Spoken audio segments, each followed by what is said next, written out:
अगर एनडीए को बहुमत है तो एनडीए में वोटर्स कौन से वो हैं जो भाजपा को दे रहे हैं और जेडीयू को नहीं दे रहे हैं, इसलिए एनडीए को बहुमत नहीं मिला है। नीतीश कुमार जी का बयान ये दर्शाता है कि नीतीश कुमार जी को भी इस बात का आभास हो चुका है कि ये एनडीए को बहुमत और जनमत नहीं है, बल्कि भारतीय जनता पार्टी के प्रोपेगेंडा को वोट मिला है। भी अगर तेजस्वी यादव मुख्यमंत्री बनते हैं तो मुसलमानों की उसमें कोई भी भूमिका नहीं होगी, जबकि वोट 70% मुसलमानों ने तेजस्वी यादव को, महागठबंधन को वोट दिया।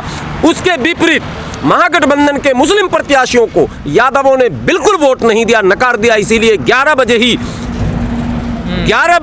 नतीजे चेंज होने लगे और सबसे पहले हार की सूचना आरजेडी के कद्दावर नेता अब्दुल बारी सिद्दीकी की आई, जहां 50,000 से अधिक यादव वोटर्स हैं। एक ही रास्ता है, या तो नीतीश कुमार जी मुख्यमंत्री बनेंगे एनडीए के, सर्व स्वीकार, अन्यथा महागठबंधन की सरकार बनेगी। ये आप लिख लीजिए किसी कोरे कागज पर। समय से पहले हमें नहीं बोलना चाहिए, लेकिन एनडीए की बैठक चल रही है। अभी तेजस्वी ने फिर कहा कि अगर पलटू चाचा मेरी तरफ आ जाएंगे तो हम पलटू बोलना छोड़ देंगे। यानी आप देखिए तेजस्वी का बचपना कैसे झलक रहा है कि आज इतना कुछ होने के बाद भी रस्सी जल गई और ऐंठन नहीं गया। अरे भाई, आपके बाप को हमने मुख्यमंत्री बनाया, आपकी माँ को मुख्यमंत्री बनाया, आपको उप मुख्यमंत्री बनाया, आप क्या लूटना चाहते हो? पूरा बिहार लूटने आए हो क्या? कि दिल वालों का दिल का करार लूटने, वो जो गाना है, तो ये पूरा लालू परिवार आया है बिहार लूटने। क्या चाहते हैं आप? आपके बयान संयमित होने चाहिए। सर, जो नीतीश कुमार का बयान आया है कि अभी मुख्यमंत्री तय नहीं हुआ है, एनडीए की मीटिंग होगी उसमें मुख्यमंत्री तय हुआ, क्या मायने निकाले जाएं इसके? देखिए, नीतीश कुमार जी एक परिपक्व अनुभवी नेता हैं। बिहार में इस समय जितने भी राजनेता हैं, रामविलास पासवान जी थे, चले गए, स्वर्गवास हो गया। लालू यादव जी जेल में हैं और शरद यादव जी रिटायर हो चुके हैं, जॉर्ज फर्नांडिस चले गए। तो कुल मिलाकर इस समय मौजूदा जो अभी बिहार है उसमें अगर कोई राजनेता है और ख़ास करके समाजवादी विचारधारा में कोई राजनेता बचा है तो वो नीतीश कुमार जी बहुत ही अनुभवी, कम बोलने वाले, ज़्यादा सोचने वाले, ज़्यादा करने वाले नेताओं में से हैं। कभी भी उन्होंने अपने काम का ब्रांडिंग नहीं किया। आपने देखा होगा कोरोना काल में तमाम राज्य की सरकारों ने बड़े बड़े होर्डिंग्स लगाए, काम कम प्रचार ज़्यादा। लेकिन नीतीश कुमार जी शुरू के दिनों में थोड़े लड़खड़ाए ज़रूर दिखे थे, लेकिन बाद के दिनों में जो काम नीतीश कुमार जी ने किया है पूरे भारत के किसी भी राज्य में वो काम नहीं हुआ, विशेषकर प्रवासी मजदूरों को लेकर। लेकिन ब्रांडिंग नहीं कर पाए, प्रचार नहीं कर पाए, जिसके कारण आम जनों तक ये बात नहीं पहुंच पाई। अब ये बात मैं इसलिए कह रहा हूं कि जहां एक तरफ एक वीडियो वायरल हो रहा था क्वारंटीन सेंटर का, जहां चूरा और हरी मिर्च और नमक खाते हुए लोग दिखे थे, वो क्वारंटीन सेंटर सीमांचल का था और सीमांचल का सबसे रुचिकर भोजन जो है वो चूरा, मूढ़ी, नमक, मिर्ची, सत्तू इत्यादि इत्यादि। लेकिन बिहार के मिथिलांचल में और मगध में कई ऐसे क्वारंटीन सेंटर में मैं स्वयं गया और मेरे लोग थे जिन्होंने बताया कि बहुत बेहतरीन भोजन का इंतज़ाम था। एक बाल्टी दी गई, एक जग दे गया, एक बनियान दिया गया, एक चड्डी दिया गया, एक टॉवेल दिया गया और एक मच्छरदानी दी गई और 15 दिन तक क्वारंटीन सेंटर में रखा गया। और जब रवाना उनको किया गया तो 1500 से 3000 रुपये तक कैश दिए गए। तो ये तो किसी सरकार ने भारत में किया ही नहीं जो नीतीश कुमार जी ने किया। लेकिन ब्रांडिंग नहीं हो पाई, प्रचार नहीं हो पाया। लेकिन जिनके साथ रहते हैं वो तो ब्रांडिंग करने में बहुत हाई फाई हैं सर। नहीं, छोटी चीज़ों की ब्रांडिंग करते हैं। अरे साहब, वही खेल तो आ गया सामने, हमसे क्यों आप उगलवाना चाह रहे हैं बार बार? अगर एनडीए को बहुमत है तो एनडीए में वोटर्स कौन से वो हैं जो भाजपा को दे रहे हैं और जेडीयू को नहीं दे रहे हैं, इसलिए एनडीए को बहुमत नहीं मिला है। नीतीश कुमार जी का बयान ये दर्शाता है कि नीतीश कुमार जी को भी इस बात का आभास हो चुका है कि ये एनडीए को बहुमत और जनमत नहीं है, बल्कि भारतीय जनता पार्टी के प्रोपेगेंडा को वोट मिला है। और नीतीश कुमार जी को जो 43 सीटें मिली हैं वो उनके काम पर विश्वास करने वालों ने दिया है। जहां इनकी हार भी हुई है, एक सीट ऐसी है जहां 6 वोट से लोग हार गए इनके उम्मीदवार। क्या बीजेपी ने विश्वासघात किया नीतीश कुमार के साथ? ये अब कहने की ज़रूरत ही नहीं है, ये तो नीतीश कुमार जी से ज़्यादा कौन समझेगा। उनके पास सारे इन्फॉर्मेशन हैं, सारी सूचनाएं हैं और अनुभव के आधार पर उनसे ज़्यादा कोई समझ ही नहीं सकता। हम लोग एक छोटे से सिपाही हैं, छोटे से लोग हैं, हम लोग समाज में कम समय देते हैं। नीतीश कुमार जी की बड़ी पैनी नज़र है, इसलिए इस पर कोई कमेंट नहीं। किसने विश्वासघात किया, आज के बयान से वो सब कुछ स्पष्ट हो भी गया। अब तक प्रतीक्षा ये थी कि माननीय नीतीश कुमार जी क्या कहते हैं, चूँकि चुनाव परिणाम से लेकर अब तक उन्होंने चुप्पी साध रखी थी। आज पहली बार उन्होंने जुबान खोली और उन्होंने 2 बातें कही हैं जिसको आप नोट कर चुके हैं। एक ये कि मैं मुख्यमंत्री का दावेदार नहीं हूँ, ये बहुत अर्थपूर्ण शब्द है। दूसरा ये कि जिसने विश्वासघात किया यानी कौन वोट कटवा है उससे भाजपा निमटे, हमारा कोई लेना देना नहीं है। तो इतनी बातें राजनीति में कह देनी बहुत बड़ी कहलाती है। लेकिन जैसे कहा जाता है नीतीश कुमार जी नैतिकता के आधार पे के लिए जाने जाते हैं। उन्होंने एक बार पहले भी इस्तीफा दिया जब वो हार चुके थे, मांझीराम को उन्होंने मुख्यमंत्री बनाया। क्या इस बार भी वो सीएम पद की कुश्ती छोड़ेंगे क्या? देखिए समय की प्रतीक्षा कीजिए। आज पहला बयान उनका आया है, आज एनडीए की बैठक होनी है। एनडीए की बैठक में क्या तय होता है, वहाँ बैठक में नीतीश कुमार जी क्या कहते हैं या उनके अन्य जो विश्वास पात्र लोग हैं वो क्या कहते हैं, और भी जेडीयू के वरीय नेता हैं, एनडीए की बैठक है, सारे लोग बैठेंगे। एनडीए की बैठक में एक बात और आप समझ लीजिए कि जीतन राम मांझी जी भी बैठेंगे और मुकेश सहनी जी भी बैठेंगे। क्या होगा, पहले तो एनडीए के बैठक में पहुंचेंगे कौन कौन, वहां से बात चलेगी और पहुंच जाएंगे तो क्या क्या बातें वहां आएंगी डिस्कशन में, वो बातें महत्वपूर्ण रहेंगी। उसके बाद बयान दिया जाएगा, उस पर हम लोगों की नज़र है क्या छन कर वहाँ से आता। लेकिन बैठक से पहले जो माननीय नीतीश कुमार जी ने बयान दिया है वो बहुत अर्थपूर्ण बयान है। संयम रखिए, मुझे लगता है नीतीश कुमार जी जो भी निर्णय करेंगे वो सक्षम हैं, अनुभवी हैं, वो राज्य हित में, समाज हित में और पार्टी हित में वो उचित और अच्छा फैसला होगा। सर ऐसे कयास भी लगाया जा रहा है कि आरजेडी गठबंधन भी सरकार बनाने के लिए तैयार है, ये फिर कहाँ देखिए नहीं संभावनाएं तो सारी हैं। अब जब आपने ये छेड़ दिया तो जिस तरह का वोटिंग हुआ है, अभी कल कांग्रेस के एक वरिष्ठ नेता तारिक अनवर का बयान आया कि महागठबंधन के लोगों से मैं कहना चाहता हूँ। किससे कह रहे थे? तेजस्वी से ही तो कह रहे होंगे। महागठबंधन में तो दूसरे नंबर की पार्टी खुद कांग्रेस है, तो महागठबंधन के लोगों, शब्द समझिए, वो बयान कल आया कि MIM का यानी कि असदुद्दीन ओवैसी का समर्थन वो नहीं लें, हम उस पार्टी को मजबूत होते देखना नहीं चाहते। ये शब्द था उनका। नंबर 1, तारिक अनवर की हैसियत असदुद्दीन ओवैसी के सामने बहुत कम, कुछ भी नहीं है।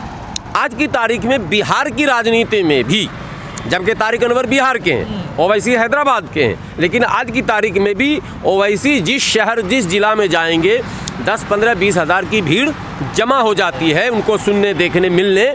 लेकिन तारिक अनवर ऐलान करके माइक से जाएंगे 500 आदमी अगर जमा होगा तो मैं गुलामी करूंगा।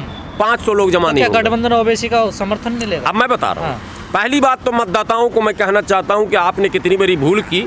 आज उप मुख्यमंत्री तेजस्वी ने, कुर्सी चली गई, सरकार गिर गई, मगर तेजस्वी ने नीतीश कुमार जी की बात नहीं मानी। नीतीश कुमार जी ने कहा था आप इस्तीफा दो, पहली सरकार की बात कर रहा हूँ 2015 में, और आप जाकर सारे प्रोसेस का फेस करो, और जब आप क्लीन होना तो आना। आपके पास विकल्प था कि आप किसी एक मुस्लिम चेहरे को उप मुख्यमंत्री बना सकते थे, तेजस्वी ने नहीं बनने दिया जी। और जो आरजेडी के बड़े नेता थे अब्दुल बारी सिद्दीकी, उनका नाम तक आ गया, लेकिन तेजस्वी ने नहीं बनने दिया। गठबंधन तो टूट गया, लेकिन उप मुख्यमंत्री बनने नहीं दिया। इसका मतलब कि आज भी अगर तेजस्वी यादव मुख्यमंत्री बनते हैं तो मुसलमानों की उसमें कोई भी भूमिका नहीं होगी, जबकि वोट 70% मुसलमानों ने तेजस्वी यादव को, महागठबंधन को वोट दिया। उसके विपरीत महागठबंधन के मुस्लिम प्रत्याशियों को यादवों ने बिल्कुल वोट नहीं दिया, नकार दिया। इसीलिए 11 बजे ही नतीजे चेंज होने लगे और सबसे पहले हार की सूचना आरजेडी के कद्दावर नेता अब्दुल बारी सिद्दीकी की आई, जहां 50,000 से अधिक यादव वोटर्स हैं और वोट इतना कमाया कि लगा ये कि सिर्फ मुसलमानों का वोट नहीं मिला। तो गद्दारी यादवों ने की, मुसलमानों ने नहीं की। 70 से 80% मुसलमानों ने वोट दिया। लेकिन एक मिनट, अब अंतिम बात, यही मुसलमान 20 सीट पर ओवैसी साहब लड़ रहे थे, अगर वोट दे देता तो आज जो परिस्थितियाँ बनी है, उप मुख्यमंत्री सर पटक के जो है मुसलमानों को बनाना पड़ता और ओवैसी की पार्टी को बनाना पड़ता। ये अंतर अब दिखने लगा है। हम लोग विरोध करते हैं, सांप्रदायिक राजनीति का विरोध करते हैं, आज भी कर रहे हैं। वैचारिक रूप से मैं इसका कायल नहीं हूँ कि सांप्रदायिक राजनीति हो, लेकिन दुर्भाग्य से पूरे भारत में धीरे धीरे जो पोलराइजेशन है वो तेजी से बढ़ रहा है। और महागठबंधन का नाम है, अगर प्रत्याशी मुस्लिम है तो उसको हिंदू वोट नहीं दे रहा है, इसका क्या मतलब बनता है? फिर हम आपको वोट क्यों दें? नहीं समझे? यानी हम पोलराइज होना नहीं चाहते, आप हमको कर रहे हैं। और सिर्फ भाजपा नहीं कर रही है, आरोप भाजपा पर लग रहा है कि वो जो है ध्रुवीकरण की राजनीति कर रही है। लेकिन जब महागठबंधन का उम्मीदवार है और MY का नारा है, तो सिर्फ M और Y के जमावड़े से सीट निकल रहा है, लेकिन नहीं निकल रहा है। इसका मतलब कि M तो साथ में है, Y साथ में नहीं है। और ये चीज़ें और जगहों पर देखने को मिलेगी। तो एक तो वहाँ के मतदाताओं के लिए चेतावनी है, आने वाले दिनों में इसका ख्याल रखिएगा। दूसरे कि तारिक अनवर ने जो ये बातें कही कि ओवैसी को हम बढ़ते देखना नहीं चाहते हैं, तारिक अनवर साहब, आपके चाहने न चाहने से कुछ नहीं होगा। आप स्वयं तो चुनाव जीत नहीं सकते, अपने उम्मीदवार को चुनाव जिता नहीं सकते, तो किसी के कद को कैसे छोटा कर सकते हैं आप? किसी को आप रोक कैसे सकते हैं? सवाल ये है, अगर RJD गठबंधन सरकार बनाने की कोशिश कर रही है तो कैसे बनेगी सरकार? एक ही रास्ता है, जीतन राम मांझी की पार्टी हम, VIP पार्टी मुकेश सहनी और ओवैसी, ये तीनों जब मिलेंगे तब सरकार बन सकती है। तो और क्या उम्मीद है कि मांझी और देखिए, राजनीति में सारे रास्ते खुले रहते हैं। लेकिन ये तो घोर विरोधी रहे हैं ना, मांझी और वो मुकेश सहनी। राजनीति में कोई किसी का विरोधी नहीं होता है। कांग्रेस पार्टी शिवसेना के साथ सरकार बना सकती है, तो मुकेश सहनी या जीतन राम मांझी वापस वहाँ क्यों नहीं जा सकते हैं? ये संभावनाओं का खेल है और राजनीति में कभी ना नहीं बोलिए, कुछ भी हो सकता। लेकिन मामला ये सब तब होगा जब माननीय नीतीश कुमार जी अगर वो सरेंडर करेंगे तो खेल बिगड़ेगा।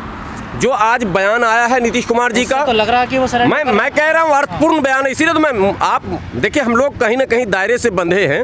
हम अपने नेता के एक एक कदम पर नजर रखें। नेता हमारे जो कदम उठाएंगे हम उनके साथ हैं। माननीय नीतीश कुमार जी ने सुबह कहा, अब तक तो उन्होंने कोई बयान नहीं दिया था, सुबह उन्होंने पहला बयान दिया है कि मैं मुख्यमंत्री का दावेदार नहीं हूँ।